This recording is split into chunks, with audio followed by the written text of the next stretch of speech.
Let's be honest, people rarely admit it. But overthinkers attract fewer friends. It's not because you're socially awkward, not because you're too busy grinding the hustle, and definitely not because Mercury's in retrograde or some therapy-speak excuse you borrowed from TikTok. Here's what psychology says about overthinkers who swear they're fine alone, even when the silence starts to echo. 1. You see the micro crack in someone's story before they finish the sentence. Your pattern recognition system, built on hyperactive prefrontal cortex networks and a lifetime of storing relational data, flags inconsistency faster than normies process the headline. You catch the tone shift, the half-second pause, the emoji that doesn't match the voice note. Most people run on autopilot scripts. You run forensic audits. The hidden cost, they feel naked. One whiff of your silent judgment and their nervous system screams threat. They label you intense, judgmental, or negative, and quietly downgrade you to occasional text. You didn't push them away. Your clarity triggered their shame. 2. You refuse to perform the emotional labor they never asked you to do, but expect anyway. Dismissive avoidant attachment isn't a disorder. It's an adaptive strategy you perfected when early caregivers taught you that needing people equals danger. You self-regulate like a closed system.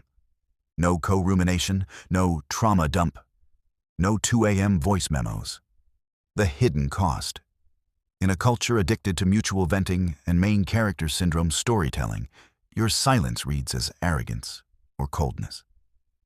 They want a mirror that cries with them. You hand them a mirror that reflects. You're not emotionally unavailable. They're emotionally incontinent. 3. You kill small talk with surgical precision. Need for cognition, your brain's baseline craving for complex, effortful thought, makes weather banter feel like chewing cardboard. You steer every conversation toward the existential third rail within 4 exchanges. Most people want a warm bath. You drag them into the deep end and watch them flail. The hidden cost, they exhaust faster than you do. After one evening with you, they need a 3-day recovery nap and a lighter friend to reboot their dopamine. You become that guy they only invite when they want to feel smart for 5 minutes. Your depth isn't a flaw. Their shallowness is a survival choice. 4.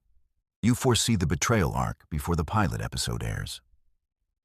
Hypervigilant threat detection, hardwired by elevated amygdala reactivity, lets you simulate 47 possible outcomes of every relationship in the time it takes them to send a heart react. You spot the slow fade, the loyalty shift, the convenience friendship before they even feel the itch. The hidden cost. You self-eliminate to avoid the mess. You stop investing, stop replying, stop showing up. They never get the chance to disappoint you because you already buried the connection 6 feet under with full honors. You didn't ghost them. You performed preemptive euthanasia on a bond that was already terminal. 5. You refuse to dilute your standards to keep the peace. Low agreeableness isn't contrarianism. It's integrity on a hair trigger. When the group chat starts circle-jerking a dumb take, you drop the dissenting paragraph that makes everyone uncomfortable. In a culture that prizes vibes over truth and keeping it real, as long as it's palatable, your refusal to nod along reads as aggression. The hidden cost. They exile you to protect the echo chamber. Cancel culture isn't just online. It's the offline friend group that quietly stops inviting the one person who won't co-sign the delusion. You're not difficult. They're allergic to friction. Most people without close friends didn't lose them overnight. It was death by 1,000 micro-cuts.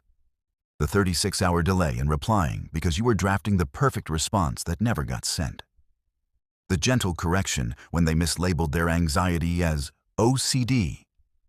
The slow withdrawal every time the conversation dipped below 80 IQ equivalent. The unread voice notes stacking up because listening felt like volunteering for emotional labor you never signed up for. One day you look up and the group chat is a graveyard with your name on every tombstone. But here's the part people miss. Attracting fewer friends doesn't make you broken. It makes you a luxury good in an economy built for fast fashion. Your 6 flaws aren't bugs.